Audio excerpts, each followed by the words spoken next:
Whoa there, Sparkle Farts, my trusty unicorn. I've got to tell these good people about our show. Hey there, I'm CJ, host of Beyond the Rainbow, True Crimes of the LGBTQ+. While I do have episodes on some of the more well-known cases from the LGBTQ community, such as Matthew Shepard, Brandon Tina, and the Orlando Pulse nightclub massacre, I cover world cases like the London nail bombing murders, Australia's Snowtown murders, in South Africa's corrective rape and murder of lesbians. I cover lesser-known cases like the murder of 21-year-old trans man Alex Van Dalsen in Indiana. Police called his death a suicide. Spoiler alert, it wasn't. I tell you about wrongful conviction cases, serial killers, and school shooters. My unicorn and I cover all sorts of crimes against the LGBTQ and crimes by members of the LGBTQ. You don't have to be part of the community to listen. All walks of life are welcome to become Rainbow Warriors, because you matter. And remember, it's not a crime to be gay, unless you're a murderer.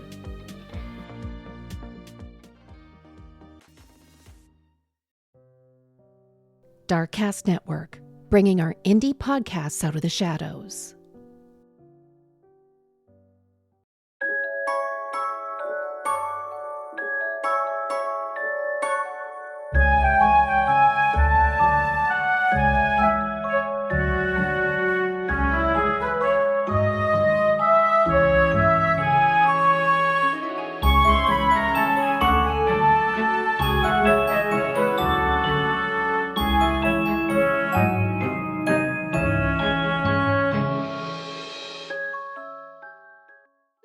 Now then, witches and beautiful souls, welcome back to another episode of the Bell Witch Podcast with me, Swailes, the Friendly Green Witch, a podcast to get you witching in the 21st century. This is episode 61, and it is yet another Moot Loot because, right, I do this thing where I overcompensate because I get imposter syndrome. And I overbook guests, and then I have loads of guests waiting for their episode, and it seems to take ages. And then I get really conscious of them waiting, and then I'd have to do loads of Moot Loots altogether because I've got such a backlog. And also I'm getting ready to wind down for August now because, as you know, I have August off because it's just so busy with the kids not being at school, and I honestly just don't have the spoons to do podcasts and a full-time parent without school. And it's also good for mental health, so I do wind down, and I'll probably put a little pre-made bonus halfway through August just to keep the fire burning for you, probably a Patreon exclusive. Anyway, this Moot Loot episode is absolutely fantastic. I've had a really good run of guests recently. This lovely Moot Loot guest is a goth lass called Clare from BoneArrow Jewellery Design. She does amazing decks, and a Kickstarter deck has just finished, but she's going to sell her deck in her shop and on her website, and I encourage you all to go and have a look and fall in love with it because it is beautiful. The Storm Cloud Oracle, and it is just so gothic. It's a proper goth's dream, and it's full of omens and spiders and bats and silver linings, and it's beautiful. I think I actually heard an advert from the Witch Wave, and I went straight over to her Instagram to have a look and was just sold. So I backed her straight away, and then my imposter syndrome subsided, and I messaged her saying, "Do you want to come on my little podcast?" And she was like, "Yes, absolutely," which is always lovely to get a good response like that. And so that has been waiting around for me to produce, and here it is. We speak about her beautiful designs, the tarot and the oracle decks, and bats. And to be honest, it was very tempting to just talk about bats because bats are blooming lovely, aren't they? I saw bats recently at the zoo in Northumberland when I went up there for the school holidays. They have a tiny little zoo, Northumberland Zoo, and it's so lovely, and it's like a little family-run business. And they had a bat enclosure there, which I spent a lot of time in. These bats were massive. I think they were fruit bats. They were very lovely. It was daylight, and they were just kind of hanging around. And what was really fun was when they had a wee, they turned the right way around so they didn't cover themselves in wee. And I just thought that were right clever, me. Doesn't take much to impress this witch. Anyway, moving on. I hope you had a gorgeous solstice. Gosh, I've been such a busy witch since I last spoke to you.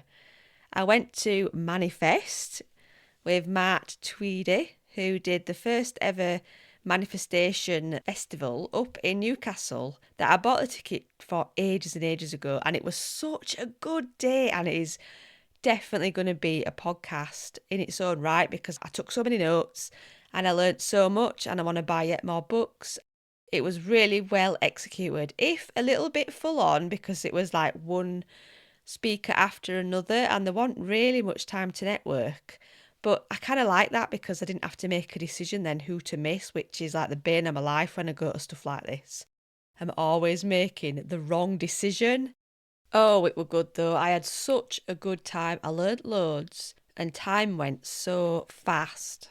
It all turned out really well, and I have a ticket for next year's event, which I have a sneaky suspicion it may turn into a 2-day event from all the feedback that the lovely Matt has been having.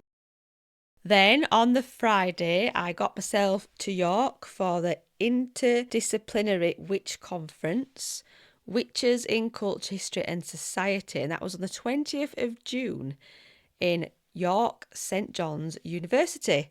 And that was a bit of a dodgy day, that. I remember little stuff going wrong here and there, and I missed the train, I had to buy another ticket. But I wasn't going to let it dampen my day. I was just marching on ahead with a positive outlook on the day. And again, I had to make decisions about who to go see talk-wise because they all sounded so varied and so interesting. And some things I'd never even thought of, like the wolf tone on instruments in black metal and how that can be associated with witchcraft. Amazing. I missed the entire morning talks because trains, but the afternoon was absolutely wonderful. And one of our guests was there. Yes, I heard a talk from Dr. Phil Lagarde, who a couple of episodes ago, he was on talking about chaos magic and the Leeds scene in the 70s and 80s. And a little bit of what he talked about in his talk was that as well. So I was a bit like, I know a little bit of this. And I took a few flyers, and hopefully we have a few new listeners from that day. So that's lovely. If you're here, welcome and thank you for tuning in. And then I got my train to Scarborough afterwards to spend the summer solstice on my mum's favourite beach, which is Scarborough. I got a lovely little Airbnb and I lit a candle for my mum. I had a little picture of her, lit some incense, and I found a gorgeous rock. I had a talk to her basically, had a paddle, had a talk to her. Watched the sun go down past the ocean and felt this emotional release. It was a really beautiful day. And so I've come home feeling really refreshed, but also a little bit stressed because I had a pile of jobs left for me, which I'd just ignored, basically. And I'm podcasting like a witch possessed because I've got bonuses to come out and choose. Final episode has come out of the trilogy. And I also needed to record Under the Cauldron of Woo for the Patreon, so it's all systems go. Very warm welcome to my new paid members, Billy and Valerie Burnett. Thank you so much for supporting the Bell Witch podcast. And just a quick word on Patreon. I've been hearing from other podcasts which I listen to, such as the Real Life Fairy Sightings and the Blind Boy podcast. They are advising not to join Patreon as a free member because you don't benefit, you don't get anything. But Patreon get your details, so they're benefiting and you're not. Mining your details, pretending to give you something, they're not giving you anything. You know, if you're not signing up as a subscriber, then don't give them it. I mean, on mine, you can join as a taster for a week, so you get free week access. And that's one of my settings. You can do that, and then before the money starts coming off, you can change it or cancel it. No worries. I just thought that was worth saying. And also, if you do join the Patreon, do it from a browser on your phone or on your computer, because if you do it on Apple through their apps, Apple takes some money as well, which is proper sneaky and not a very nice thing to do. So save yourself some money and get it directly on the browser. Thank you so much for everybody that continues to support me, and I hope you like the new mini-sodes of The Cauldron of Woo. I've just done one on the moon. It was good fun. And I'm aiming for once a month on the 1st of every month.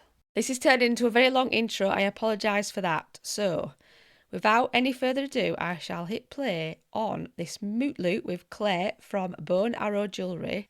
I realised after I'd recorded with her, I messaged her saying, oh gosh, I forgot to ask you a really good question, which was, out of all the cards in the Storm Cloud deck, which is your favourite card? Claire replied, quick as a flash, well, it's the witch card, of course. Today on the Bell Witch podcast, I've got a really cool guest. So excited. Welcome, Claire from BoneArrow. I would say that. BoneArrow Jewellery Design, a Gothic extraordinaire and the creator of the Stormcloud Oracle on Kickstarter right now, and a bat queen as well. A mother of bats. Yes. Mother of bats. I love that. It's fabulous to have you on. And the main reason you're here is because we're going to talk about your amazing Oracle deck. That's your second deck. It is, yeah. Just wanted to say thanks for having me. I was You're very welcome. excited when you invited me. Very excited indeed. So happy to be here. Hi. So my first Oracle deck, my second deck. So I made a tarot deck with my good friend Kerry Ward from Tarot Bella. She writes for Cosmopolitan and she's been a tarot reader for like 25 years. And I used to have a podcast with her actually called The Mystic Vineyard, which is now defunct. So we dreamed up a crystal tarot deck a long time ago, years and years ago. We used to do a little series on Instagram where she would do a tarot card and I would say what crystal goes with it, either to match the energy of it or to like ward you against the energy of it if it was like the tower or something. Black tourmaline. We kind of dreamed up this deck and then we looked into self-publishing it like I'm doing with the Stormcloud Oracle and illustrators and stuff, and we could not afford to do it. It was going to cost us thousands. So we kind of benched it, and then in the meantime, Kerry did her own tarot deck called the Good Karma Tarot, which did really well.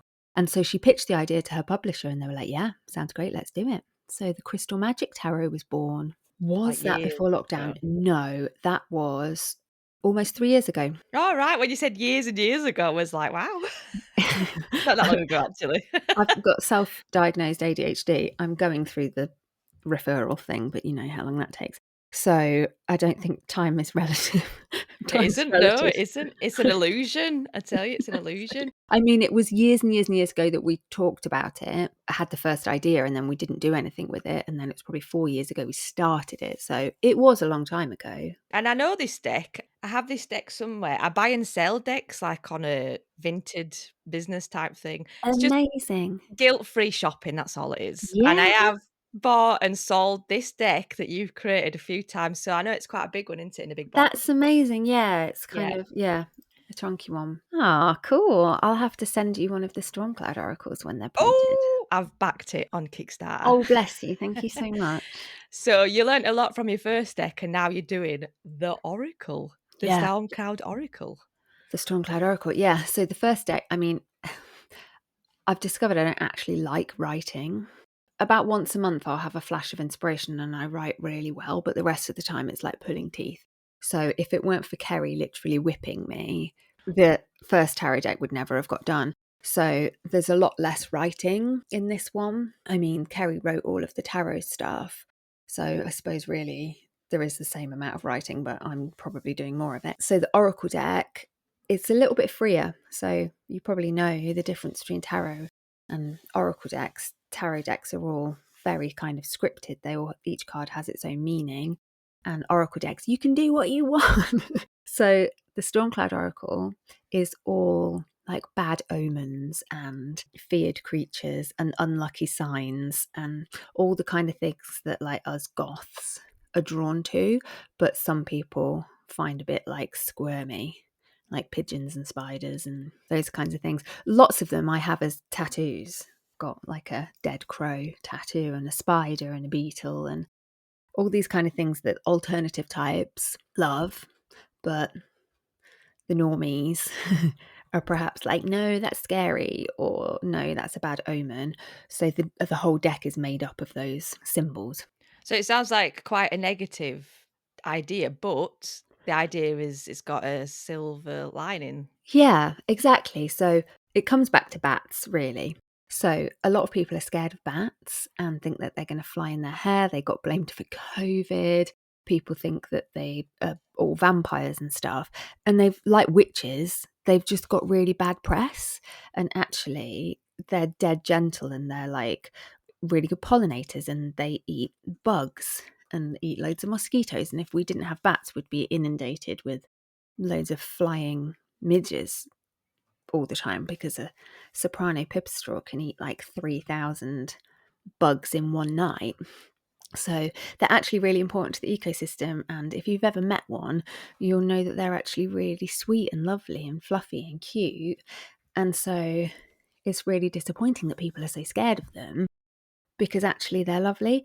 And that was kind of the premise for the whole deck, like all of these things like spiders and rats and a pendulum and the number 13 and all these things that people are like, oh no, it's scary. It's all just misinformation and like fake news.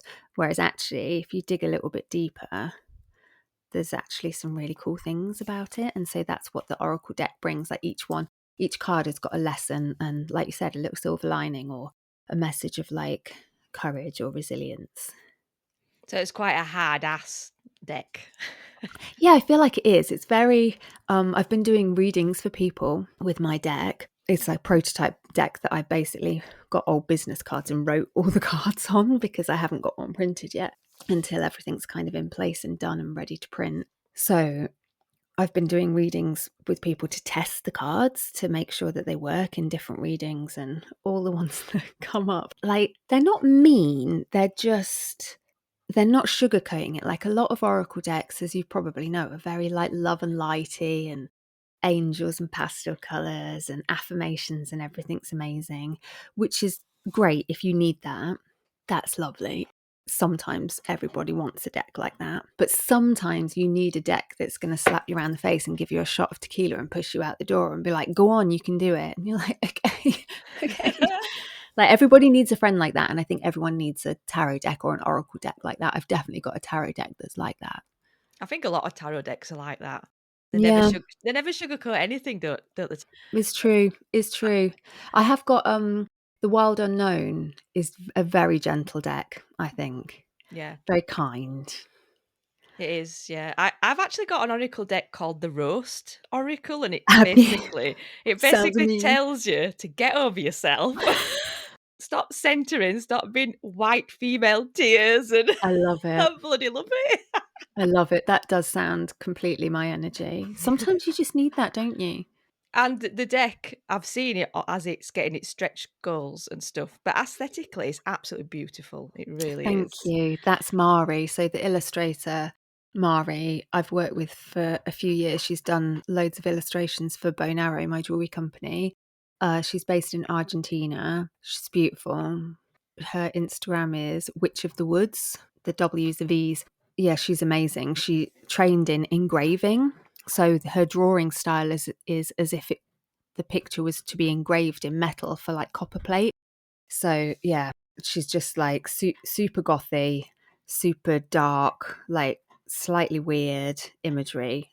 I just love everything that she does. So I've just been giving her the symbol for the card and the little banner, like few words of the banner, the kind of tagline of it, like it's wrapped up meaning. And then just some things I give her a bit of direction on, but otherwise just leave her to draw something spoopy.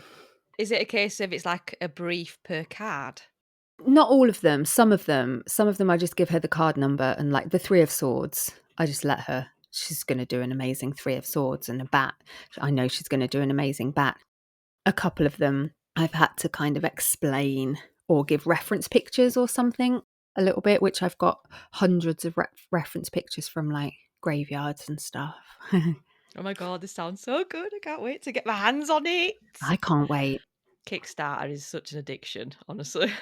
Well, I backed the Marigold Tarot on Kickstarter many years ago, and I found that like super exciting. It was amazing, and it was months and months and months before I got the actual deck, but I didn't mind because then it's kind of like a nice surprise when it comes in the post. So I'm really hoping that this will be a quick turnaround, but I also feel like I've probably miscalculated something. So we'll see. I've never done it before. I ran a Kickstarter. So my boyfriend is a photographer and cinematographer, and he made a short film once and needed the budget to direct it. So me and one of our friends who's a producer for BFI now actually did a Kickstarter to get the money to make this short film, and that worked, but it was a lot of work. So I don't think it'll be my last, this one. Me and Mario are already planning a tarot deck. Are you? Yeah. Oh my gosh. Exclusive for you there. Well, thank you. I love an exclusive on the Bell Witch. Yeah. I mean, probably not for a couple of years. You know, let's let the oracle breathe for a minute. I'm Ned. And I'm Emma, and we're the co-hosts of Which Way Next? It's our ongoing journey into the magical, the mindful and the messy, and we'd love to have you along for the ride. We talk about real-life witchy stuff, protection spells, seasonal rituals, shadow work, and all the weird, wonderful bits in between. There's plenty of laughs, a touch of dark humour, and games like Magical This or That to keep things playful. So if you're figuring out your path and fancy some honest, magical company, light a candle, grab a brew, and come and find your way with us on Which Way Next.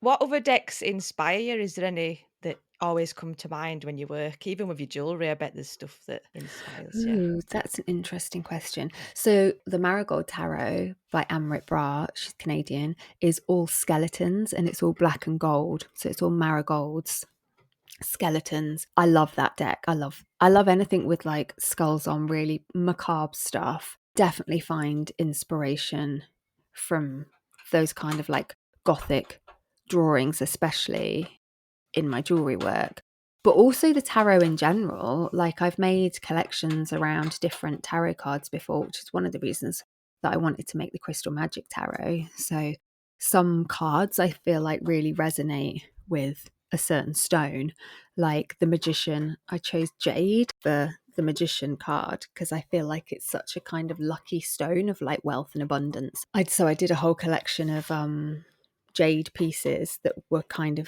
like for manifesting that exact magician energy.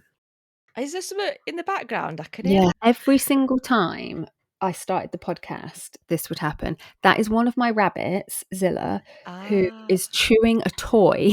They have these like things made of like compressed wood so that they can chew their teeth on. Oh, she stopped. She's just been so quiet. And then as soon as I start recording something, she'd be like, I'm gonna chew that toy. I'll move it off her. Wants to be on podcast. I was hoping you can hear it. I'm imagining a black rabbit. No, she's grey. They're both. I've got two.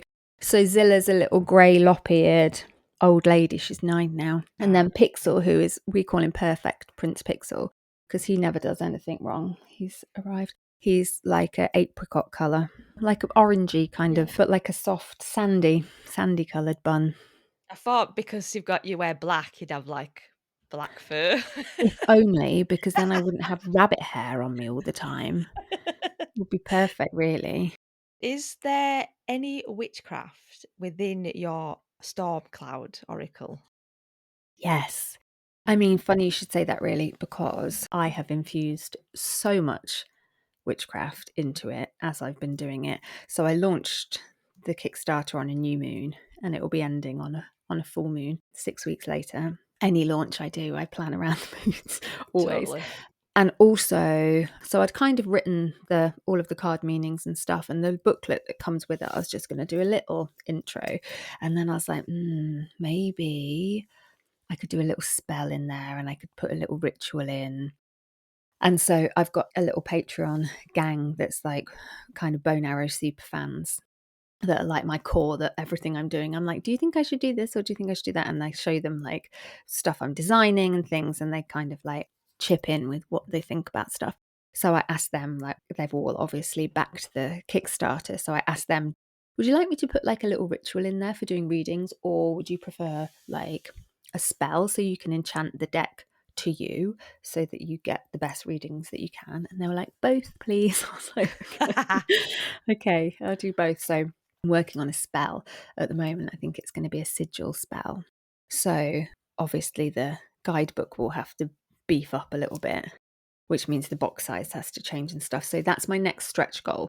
So I think we're at about 18,000, I think. So the next stretch goal is 22, and then we'll do that with the guidebook. Did you just hear Alexa then? No. My Alexa just went, hey kids, it's time for bed. Oh, and then she puts them to bed. Great. It's amazing. I'd be a happy lady. Technology. So you could use the deck within your own witchcraft, like as a user as well as divination. 100%. Yeah, so even the Crystal Magic Tarot, I designed loads of spreads that are grids, tarot and crystal grids in the back. They're actually spells, but we didn't want to call them spells just because it was through like a publisher that, I mean, I think it would have been fine, but the main audience was America, so we didn't want to put people off. It's quite like a soft tarot deck. Zilla's nibbling my toes. So I use tarot in spells all the time as divination, but also, so I'll put a tarot card that whatever energy I'm trying to call in, whatever spell work I'm doing, like if I'm trying to manifest something, I'll use the magician card and a piece of jade and a green candle and different herbs and stuff that I think correspond, and I'll put all that on my altar and do my spell with it, and I'll leave that card there for however long. Or if I'm doing like a money drawing spell, that's like a long-term money spell, I'll use like the 10 of coins or whatever energy I'm trying to work with. If I'm trying to emulate the energy of one of the cards, I'll pull that into my spell. So definitely the Oracle deck can be used in that way as well. Can't wait to get my hands on it. It's going to be so hard. And you have to talk to me as well about your amazing jewellery, because, oh my God. Have you been a jeweller for quite a while? I have been, I always say, do you want the long answer or the short answer? But again, ADHD doesn't really permit short answers, so you're getting the long one. So I have had the business BoneArrow for 10 years, which is crazy. And then before that, I actually did a degree in jewellery design and silversmithing, like 20 years ago or something ridiculous. And then I didn't really do anything with it because, one, I was actually quite shit at making jewellery. And two, I did not apply myself at university. That age is not the time to go to university. I don't think it's a waste. Anyway, I was a bit shit. And also the stuff that I liked, like Gothic stuff, there wasn't really anything like that. And I wanted to work in the jewellery industry. I wanted to be a jewellery buyer. And I had an interview for Topshop Jewellery, I remember, after I'd graduated. I went for my interview and they made me rank stuff from like bestseller to worst seller. And I looked at some things and I was like, that is disgusting. That is the most hideous waste of materials I've ever seen in my life. No one's buying that. And it was all completely wrong. And I thought, the stuff that sells well and that people like, I do not like. I can't do this. And also everything was like gold.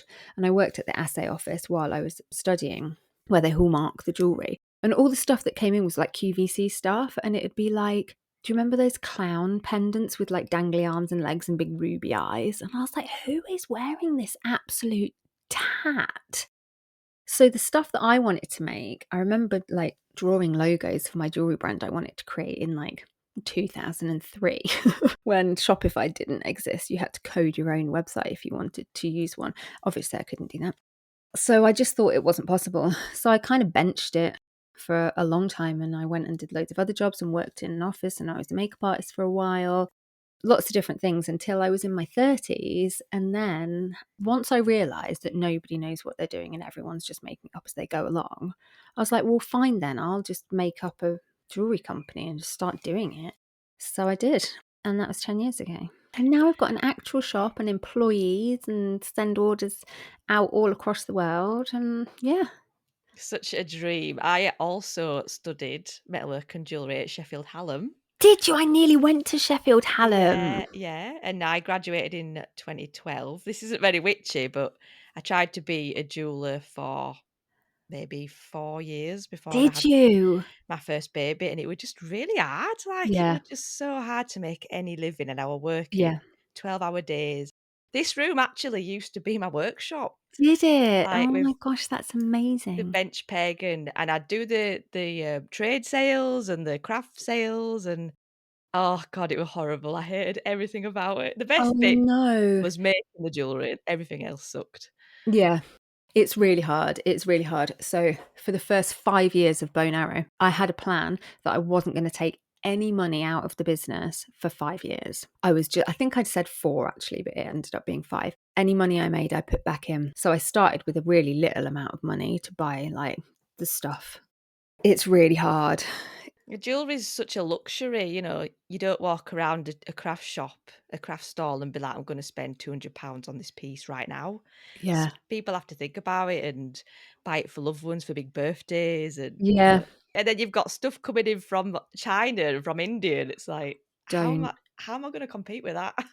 I saw a necklace on Etsy yesterday that was, I can't remember what the necklace was, but it said it was 18 karat gold and it was a little pendant on a chain and it was 50 quid. And I was like, you can't even buy an 18 karat gold chain for 50 quid. Try doubling it. I made more money buying and selling decks and magic and stuff. That's amazing. I don't do it so much now, but in lockdown, I was raking it in. I bet you were. Well, that's when BoneArrow took off, really. I just opened the shop I got the keys in January 2020. And then I was working on a film. So I was still working as a makeup artist then. And I worked on a film right up until till lockdown, pretty much. So I couldn't really open the shop properly. And also I was doing classes as well. And loads of people had booked classes and I had to cancel them all. So that was a nightmare. But loads of people just were like buying shit online and ordering stuff to their houses. So suddenly I had loads of orders coming in. Golden days they were. Yeah. At the same time, my dad was dying. So it wasn't all roses. But, you know, because I worked for myself, I was able to keep working. So that was like a real blessing. I moved in with my parents for a little while, for a couple of months in lockdown to help my mum look after dad. And I took a little workbench with me and I worked from there. So while dad was like sleeping and stuff, and mum was shut in her bedroom because she had COVID. Oh, It's no. not at all funny. It was like a nightmare, but you know, we live in them. I would be downstairs like really quietly hammering so as not to wake Right. anyone up. So it really saved me because that could have been like the darkest of all times, but I had my little workbench. So Oh, bless you. And now look at you. Now now look look at at me. where you are. Amazing. Is there magic in your jewellery as well, the process of it? 100%. So again, I use jewelry in my spells all the time. Why would you just use a crystal that's a tumblestone when you've got one that's in a ring that you wear every day that's like infused with your energy?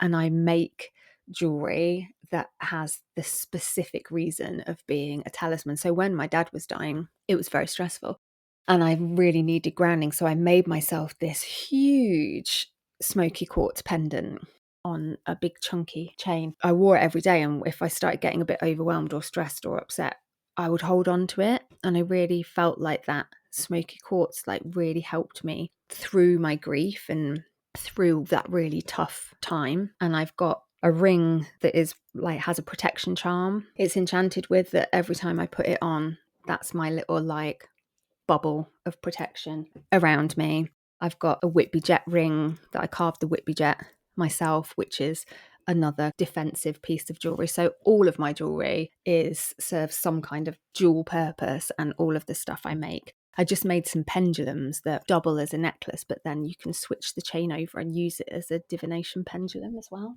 Will there be some jewellery to go alongside the Oracle deck?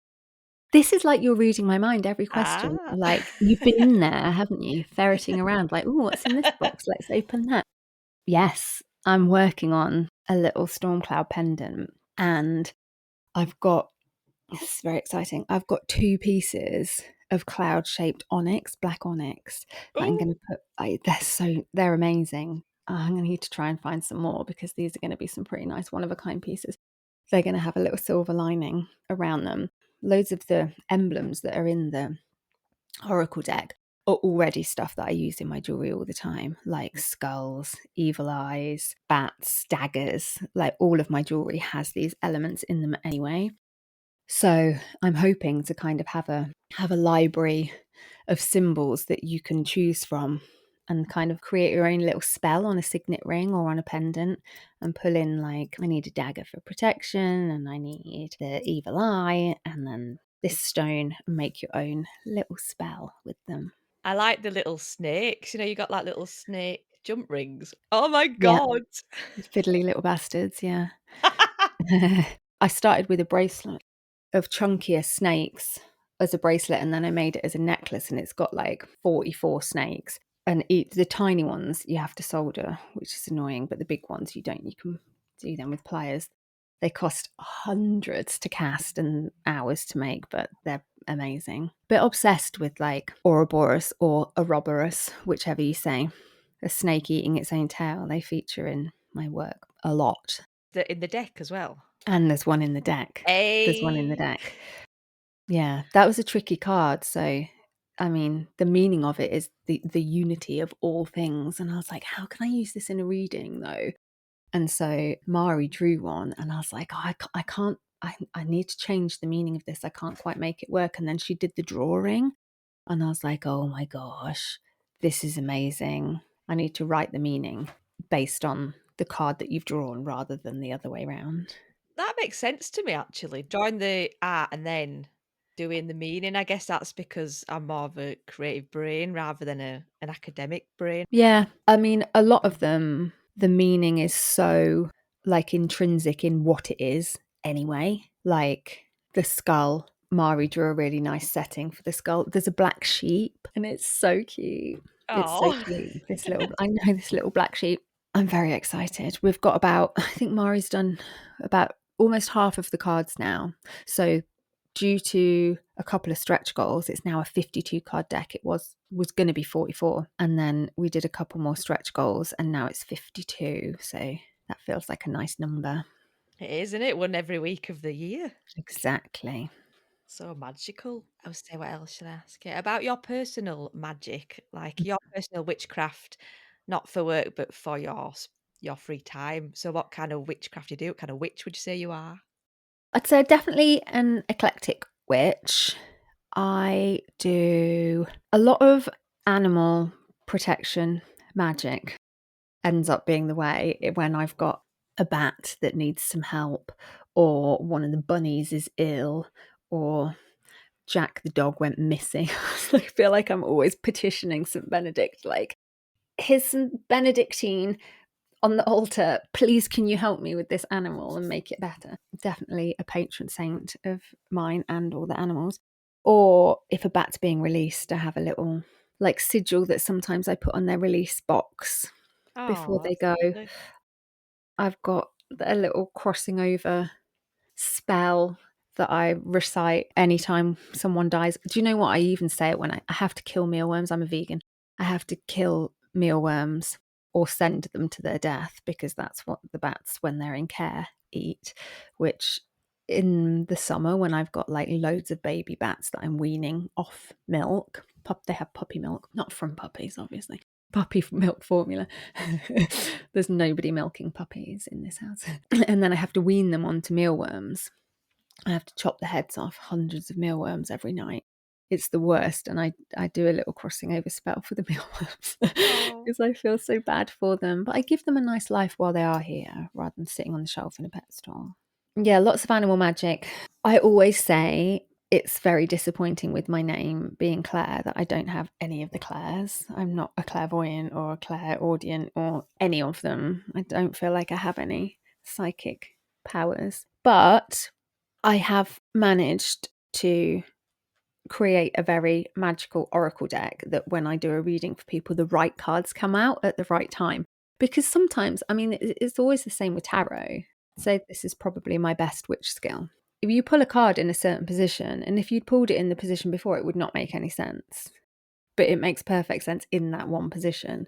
So that seems to happen quite a lot. And then otherwise, lots of nature magic, really. I'm always out in nature, picking things up off the floor. I found a really cool shell in the river the other day. The River Trent is littered with shells, and I'm desperate to see an otter, because a fisherman told me that there's otters in there that he sees all the time, and they must like eat whatever's in the shells. But I've never seen one, but I have been collecting their shells recently. So They come out at dusk, don't they, otters? do they? I That is think, a top right. I'm yeah. off. I'm sorry. I've got to go. That's a top tip. I'm sure. I remember going on holiday with my mum years ago, and there were an otter spotting, like an activity or something, and we sat there and watched for hours and hours. We didn't see Did you any. see one? No, we didn't. But there were loads of people waiting around just as the sun went down, and I always remembered that. Interesting. Okay, I might go for a little twilight walk. Ooh, that would be nice. It's just a nice thing to do anyway, isn't it? I mean, Exactly. get out there when the sun is on its way down. So you've hinted to this a lot about bats. Do you work at a shelter or a rescue or something? So my spare room is a bat shelter, a bat hotel. No way. What? Yeah, there's one in my spare room. He's called Nigel. He's in there now. He'll be wanting some food soon, actually. So I work with Nottinghamshire Bat Group. So most counties, there is are you South Yorkshire? I'm West Yorkshire. There will be a West Yorkshire Bat Group. There is definitely a South Yorkshire Bat Group. So most counties have a Bat Group. It might be, ours is quite big, and we've got quite a lot of carers, and some of them are quite small. But basically, we are a ragtag bunch of people who are either into like conservation, and so do stuff like put up bat boxes and do bat checks and kind of like make the areas that bats live in great, or bat carers who look after sick and injured bats and rehabilitate them and release them back into the wild. And that's what I do. So there's a national bat helpline that if you find an injured bat, or sometimes they just appear in people's houses, usually in the bathroom. We get lots of them in people's baths for some reason. I don't know how. If you find a bat in the daytime, or a bat that's grounded and doesn't seem to be able to fly, there's a bat helpline you can call, and they will take your like postcode and stuff and look up where the nearest carers are, and then put you in touch with them, and then the carers will come and get the bat and assess it and sort out its injuries if we can, and then release it back into the world when it's better. So that's what you do. You go and pick up the bat, bring it home and assess it. And do you take it to the vets? Yeah, they go to the vet. So we have a vet in our bat group that sometimes if it needs an x-ray or something, we go to her. She's great. I had to take a swan to her once, but that's a different story. If we've got a really good wildlife vet, then that's great. The most common thing we have to go to a vet for is to have a bat put to sleep. If it's like usually been attacked by a cat and it's got really bad injuries that it's not going to survive, like broken limbs and stuff, then it has to go and be put to sleep, because it's the kindest thing to do.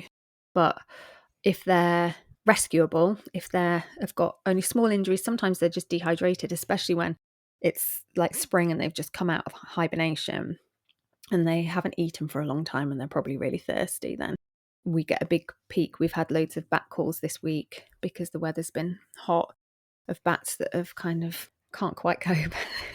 We get, when it's pup season, we get hundreds of calls of like baby bats that have wandered off or fallen out of their roost or been abandoned by their mum for whatever reason, and then sometimes we have to hand rear them, that aforementioned puppy milk. But yeah, so at the moment I've got one bat called Nigel the Natterer's bat. He is super cute. He had quite a severe injury, so he's been in since November, and his injury has all healed. He's got a big scab on his arm that's impeding his flying a little bit, but he's just kind of having to learn to fly again after that is all.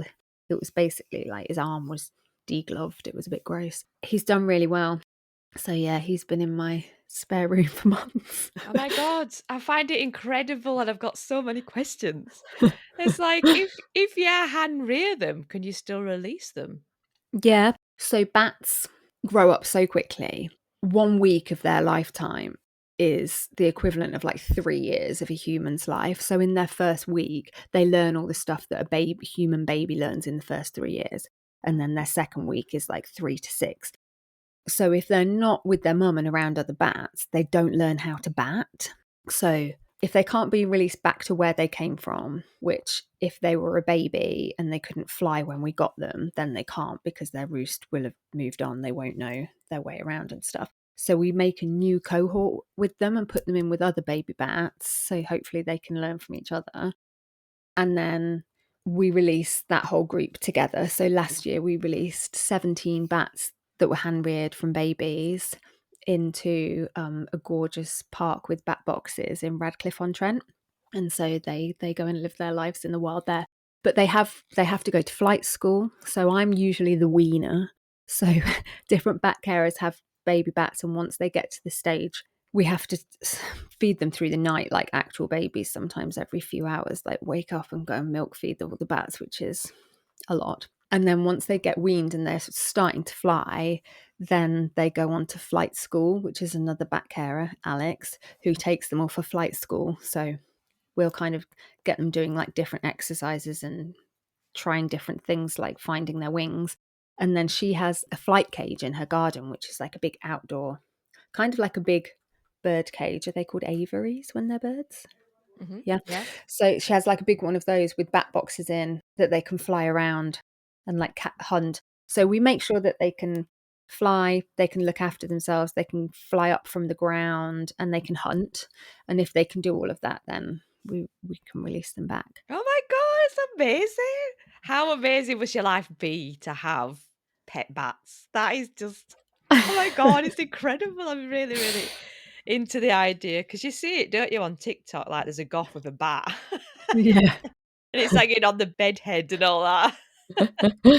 I mean, it's not quite as glamorous. I mean, I wish it was as much of a photo opportunity as that, but we have to wear gloves when we handle them because there is like a really, really small risk of rabies. There's less than 1% of bats have rabies. And they'd have to like really bite you. So we have to have rabies vaccinations. We have to wear gloves when we handle them. And we have to wear masks as well because we don't want to give them any of our germs. Like, God forbid, bats actually do get COVID off us. I'd love to have like a little bat that just sits on my shoulder. I mean, sometimes Nigel, if I'm wearing my dungarees and he's flying, he does try and climb into the pocket. Oh my God. Oh, they are And so sometimes they will cute. land on you. It doesn't look quite as goth when you've got like bright blue surgical gloves on and a face mask. I'm going to say I had the black. No, the blue. Yeah. I did have some black ones for a long time, but we found these new blue ones that are super tough. Maybe I'll put the black ones on top of it. But because the bats are so dark as well, it's really hard to see what's glove and what's bat. It's the quote of the podcast. Oh my God, they are so cute. You're They like are so cute. a real life Mavis or something, from Hotel Transylvania. Yeah. I love Hotel Transylvania. We get bats just out the garden from Yes. May, so they're going to turn up anytime soon, to eat the bugs. Yeah. Sit outside, not outside because they won't come if you're outside, but at the window looking at them, and there's just like swooping around. Yeah. I've got a couple in my garden. I love it. I love watching them out the window. I'll be watching TV because I've got this is my office library bun room with TV. I'll be watching TV and then I'll see bats outside and I can't get through a show like in the summer because I just keep pausing it so I can watch the bats. Yeah, they are amazing and they're so magical, aren't they? They're so magical and they're so sweet, and each different species has a different temperament as well. Witchcraft wise, do you know what the bat represents? So I don't know if they're really tied to, from the research that I've done for the Stormcloud Oracle, I found bats being kind of tied to witches in the same way that the devil is. So they're very much associated with, everyone knows the vampire associations, and with death, being a harbinger of death, like everything is, like crows are and magpies and everything really, and quite an unlucky omen. But then weirdly, in other cultures, like in China, bats are seen as good luck, and if a bat flies into your house, it's supposed to be really lucky, which I think is so nice. There's loads of, even like rats in China are like a lucky symbol because they mean new beginnings, because they're the first animal of the zodiac, so they bring in a new start. And then in different cultures, like in I think I read in one culture they're seen as a rain bringer. So yeah, apart from the really silly stuff like bat's wings and eye of newt kind of things, that I haven't found any like witchcraft ties. It's mainly like vampire stuff, because there is 3 species out of like 1400 of vampire bat in the world. They generally suck the blood of cattle and stuff, and not humans really. And they're the ones that mainstream society focuses on. Yeah, like witches. The mean ones are the ones that everyone focuses on, but we're not all like that. It's the same for snakes. I mean, I've got massive love for snakes, and I've had I them. saw you've got a new snake. Yes, it changes beautiful. And I've had them ever since I was maybe 15, and they mean so much to me, and they're just so misunderstood. And Yeah, my 2 snakes are so loving. People go, how can a snake be loving? yeah. It's like, but she is, you know what I mean? She wants to feel my heart. She brings a little Oh, face up to my cheek, and like, you know, a little tongue goes on my cheek, and oh, it's cute. just, I feel like the energy that you give out is what you get back from animals a lot of the time. So I think when people are like, I feel the same about spiders. To me, a spider is like the cutest, friendliest looking thing. So when people are like, "Oh, a spider," I don't get it. no, I don't get it either. I don't mind spiders; they're fine. Yeah. There's nothing really. I don't think there's anything I What about how don't do you feel about like. moths? Yeah, no, they're all right. I don't mind them. They do scare me a little Oh, do they? bit.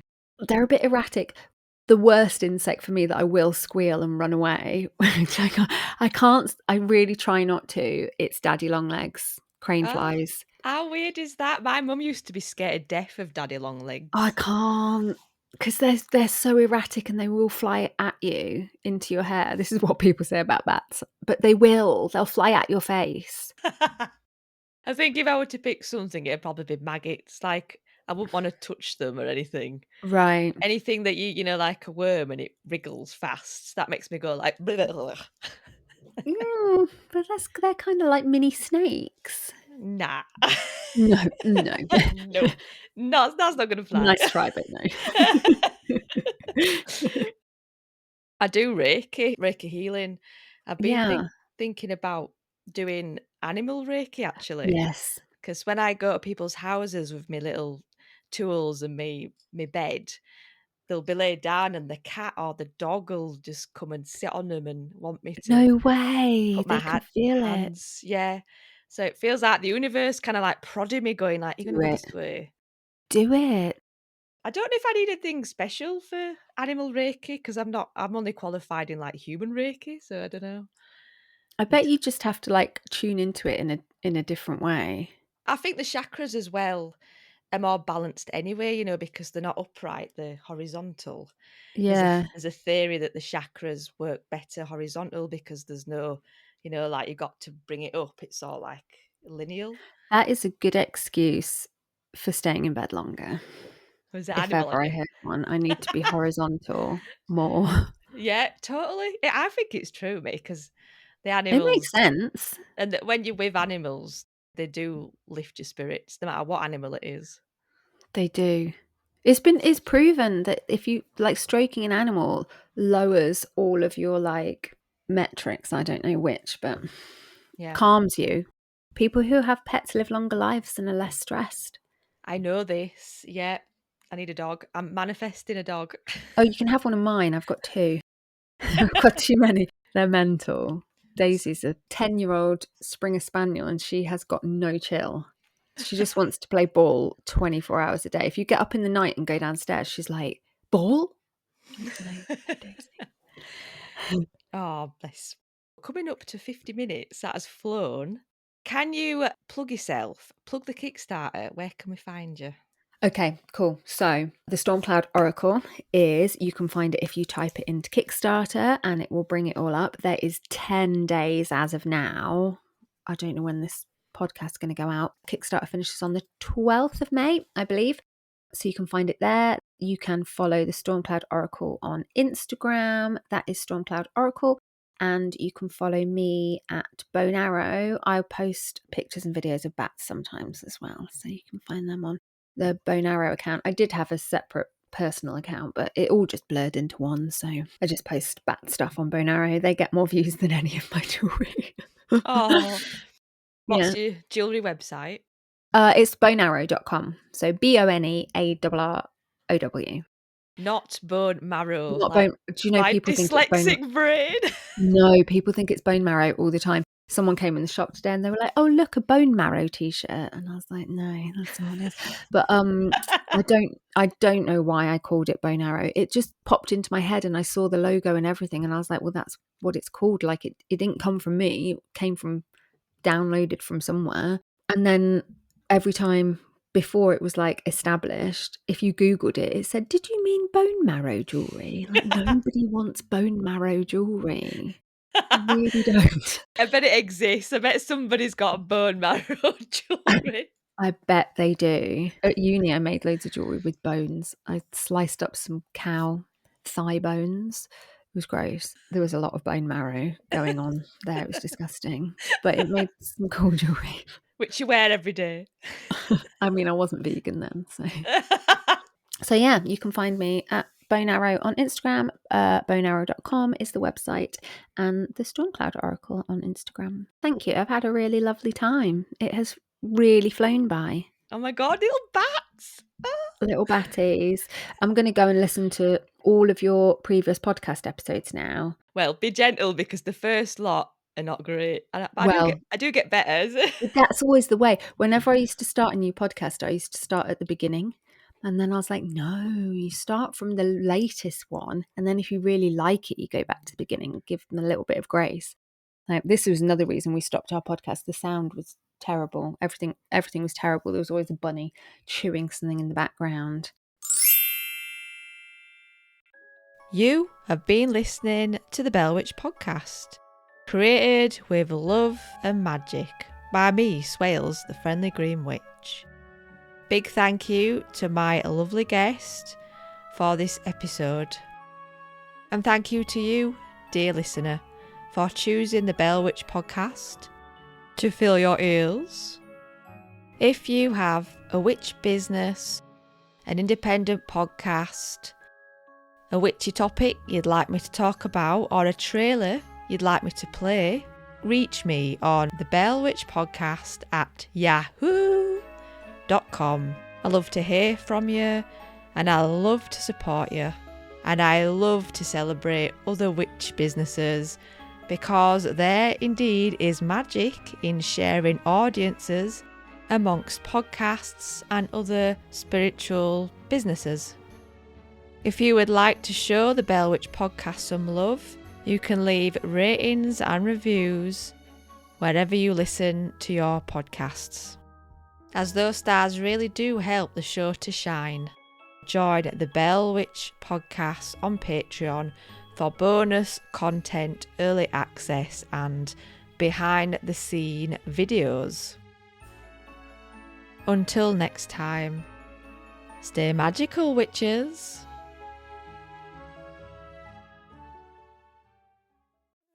Have you heard about the Whimsy Goth Market in London? A brand spanking new market for the weird and magical, held at Cecile Sharp House in Camden. A space created where individuality is celebrated and small businesses are supported, where all subcultures can come together, feel safe, welcome and included. For more information on this magical event, visit www.thewhimsygothmarket.uk.